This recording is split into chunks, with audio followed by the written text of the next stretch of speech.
ఇప్పుడు ఆ సర్వే చేసిన సంస్థ వ్యక్తి యొక్క నిబద్ధత చర్చనీయాంశం.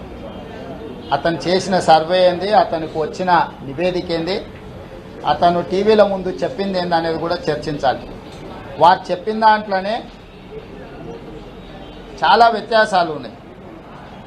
కాంగ్రెస్ పార్టీకి 53 మంది బలమైన అభ్యర్థులు ఉన్నారు ఎన్నికలలో కొట్లాడడానికని వారే చెప్పారు. భారతీయ జనతా పార్టీకి 29 మాత్రమే బలమైన అభ్యర్థులు ఎన్నికలలో పోటీ చేయడానికి ఉన్నారు. మరి భారతీయ జనతా పార్టీకి 30% పైగా ఓట్లు వచ్చి కాంగ్రెస్కి 23% ఓట్లు వస్తాయని చెప్తున్నారు. దానికి కొలబద్దగా అసెంబ్లీ ఎన్నికలలో 6% వచ్చింది, పార్లమెంట్కి వస్తే 19 వచ్చింది అన్నట్టు. ఆ మిత్రుడికి ఎందుకంటే ఆయన వృత్తే అది కాబట్టి వారికి నా సూచన ఏంటంటే 4 పార్లమెంటు సభ్యులు గెలిచిన తర్వాత తెలంగాణలో స్థానిక సంస్థల ఎన్నికలు జరిగినాయి. రాష్ట్రం మొత్తం సర్పంచులు, ఎంపీటీసీలు, జడ్పీటీసీల ఎన్నికలు రాష్ట్రం నలుమూలలో జరిగినాయి. మీకు 4 జడ్పీటీసీలు గెలిచిండ్రా అంటే పార్లమెంట్ ఎన్నికలలో 4 ఎంపీలు గెలిచినప్పుడు దాని తర్వాత జరిగిన స్థానిక సంస్థల ఎన్నికలలో 4 జడ్పీటీసీలు 4 ఎంపీపీలు గెలవలేదు మీ పార్టీకి. అంటే నువ్వు ఏ పార్టీ అయితే బలంగా ఉందని చెప్తున్నావో. కాబట్టి ఇవాళ అవాస్తవమైన నివేదికల ద్వారా నాకు ఎలాంటి సంబంధం లేదు, నేను ఒక న్యూట్రల్ ఆర్గనైజేషన్గా నేను పనిచేసినని వారు ఏదైతే చెప్పుకుంటున్నారో సోషల్ మీడియా ఒక వెపన్ లాగా మారింది. చాలామంది వారు నరేంద్ర మోడీ గారితో ఉన్నది. నిన్నగాక మొన్న జరిగిన జాతీయ కార్యవర్గ సమావేశాలలో వారు పాల్గొన్నది. ఆ తర్వాత వివిధ సందర్భాలలో ఆర్ఎస్ఎస్లతోని, విశ్వ హిందూ పరిషత్తోని, విద్యార్థి పరిషత్తోని వారికి ఉన్న అనుబంధాన్ని వివిధ సందర్భాలలో వారు చెప్పిన ఇంటర్వ్యూలకు సంబంధించిన వీడియోలను చాలామంది నెటిజన్స్ బయటపెట్టారు. కాబట్టి ఈరోజు తెలంగాణ రాష్ట్రంలో ఒక అంశం స్పష్టం, టీఆర్ఎస్ పార్టీ ప్రభుత్వం కేసీఆర్ ప్రతిష్ట పడిపోతున్నది. కాంగ్రెస్ పార్టీ పడిపోవడం ఆగిపోయి అక్కడి నుంచి ఒక్కొక్క మెట్టుగా పైకి ఎక్కుతుంది. అది వరంగల్ రైతు డిక్లరేషన్ తర్వాత 3% ఓటు ఇంక్రీజ్ అయ్యింది. వారే చెప్పిండ్రు రేవంత్ రెడ్డి పీసీసీ అయినాక కార్యకర్తలలో బాగా ఉత్సాహం వచ్చిందని, కార్యకర్తలు క్రియాశీలకంగా పాల్గొంటున్నారని. నేను వారిని ఒకటే అడుగుతున్నా, నరేంద్ర మోడీ గారు పాల్గొన్న పరేడ్ గ్రౌండ్ సభను, రాహుల్ గాంధీ గారు పాల్గొన్న వరంగల్ ఆర్ట్స్ కాలేజ్ సభను పోల్చి చూస్తే తెలంగాణలో ఎవరికి పట్టుందో ఎవరికి పట్టులేదు తెలుస్తుంది. కొన్నిసార్లు ఏమవుతుందంటే దెబ్బల రాళ్ళే చూపితే సప్పుడు ఎక్కువ వస్తుంది. బీజేపీ వాళ్ళది కూడా గంటే ఉందే 4 అయినా కూడా కొంత అల్లరి పెడతారు. మరి ఆ మిత్రుడు కూడా అల్లరిని చూసేమన్నా బాగుంది అనుకున్నాడో లేకపోతే తన వ్యాపారం 3 పువ్వులు 6 కాయలు అయితే పువ్వును నమ్ముకుంటానని అనుకున్నాడో నాకైతే తెలియదు. ఏదేమైనా తెలంగాణ రాష్ట్రంలో ప్రజలు కోరుకుంటున్నారు కాంగ్రెస్ పార్టీని. తెలంగాణ తెచ్చినా అని చెప్పుకునే ఆయనకు 2 అవకాశాలు ఇచ్చినాము.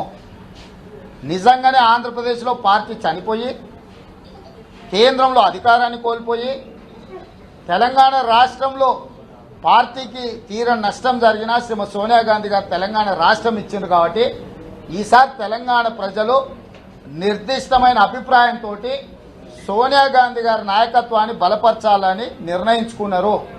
ఈ సంవత్సర కాలంలో మేము నిర్వహించిన దళిత గిరిజన దండోర కావచ్చు, విద్యార్థి నిరుద్యోగ సైరన్ కావచ్చు, నిత్యావసర వస్తువుల ధరల పెంపకం మీద మేము చేపట్టిన కార్యక్రమాలు కావచ్చు, రాహుల్ గాంధీ గారిని ఈడీ ఆఫీస్ పిలిచినప్పుడు కార్యకర్తలు పాల్గొన్నది కావచ్చు, లేకపోతే గవర్నర్ కార్యాలయాన్ని ముట్టడి కార్యక్రమం కావచ్చు, ఇట్లా చెప్పుకుంటూ వెళ్తే ఈ సంవత్సరంలో చాలా కార్యక్రమాలను క్షేత్రస్థాయిలో ప్రజల తరఫున వరి దీక్ష కావచ్చు, వడ్ల కొనుగోలు గిట్టుబాటు ధర కావచ్చు, ఇట్లా చాలా అంశాల మీద కాంగ్రెస్ పార్టీ చాలా కార్యక్రమాలను తీసుకున్నది.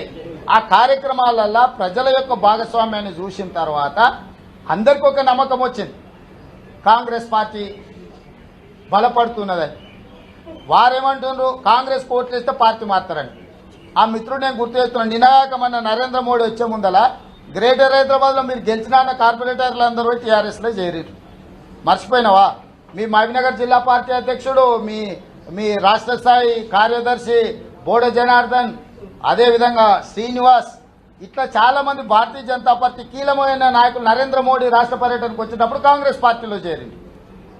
కాబట్టి ఇవాళ పార్టీలు మారడం, పార్టీ ఫిరాయింపులు ఒక కాంగ్రెస్కే పరిమితమైనట్టు, వాళ్ళంతా పునీతులైనట్టు మాట్లాడుతుంది. నిన్న మొన్న కాంగ్రెస్ పార్టీలో టీఆర్ఎస్కు సంబంధించిన మేయర్లు చేరిండ్రు, జిల్లా పరిషత్ చైర్పర్సన్లు చేరిండ్రు, ఎంపీపీలు చేరిండ్రు, జడ్పీటీసీలు చేరిండ్రు, ఎంపీటీసీలు చేరిండ్రు, సర్పంచులు చేరిండ్రు, మాజీ శాసనసభ్యులు బలమైన నాయకులు చేరిండ్రు. వీళ్ళంతా చేరినాక మాకు 30% ఉన్న ఓట్లు 23% ఎట్లా పడిపోతాయి? అంటే వారు కనీస అవగాహనతో వారు మాట్లాడితే, వాళ్ళు బీజేపీ దగ్గర ఫీజు తీసుకున్నాడు, బీజేపీకి అనుకూలం. మన పెళ్లికి బ్యాండ్ వాయించడానికి మనం ఎవరినైనా బ్యాండ్ మేళం తెచ్చుకుంటే మన పెళ్లికి కాకుండా పక్కోటి తద్దినానికి ఏమన్నా బ్యాండ్ మేళం వాయిస్తారా? సో ఆ మిత్రుడు వాళ్ళ దగ్గర తీసుకున్నాడు, ఆ పార్టీకి పనిచేస్తున్నాడు, వాళ్ళ గురించి చెప్తున్నాడు. కానీ ఆయన చెప్పిన దాంట్లో నకల్ మారేతో అకల్ రాయనా అని పెద్దోళ్ళు చెప్పారు.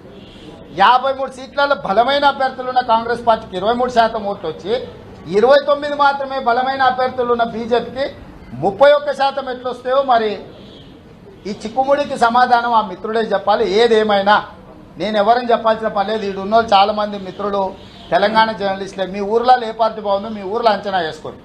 మీ ఊరే ఒక రాష్ట్రం అనుకోండి. అసలు మీ మీ మీ ఊర్లలో బీజేపీ కూడా జెండా పట్టుకునేటోడు ఉన్నాడా? ఓయిల పిలిస్తే కూలోడు రావచ్చు, కానీ పార్టీ కార్యకర్త కూడా ఉన్నాడా బీజేపీకి? హాయ్ ఫ్రెండ్స్, మా టుడే టుమారో యూట్యూబ్ ఛానల్ చూస్తున్నందుకు చాలా థ్యాంక్స్. మరిన్ని లేటెస్ట్ వీడియోస్ కోసం వెంటనే సబ్స్క్రైబ్ చేయండి. అలాగే ఈ బెల్ ని కూడా రింగ్ చేసేయండి.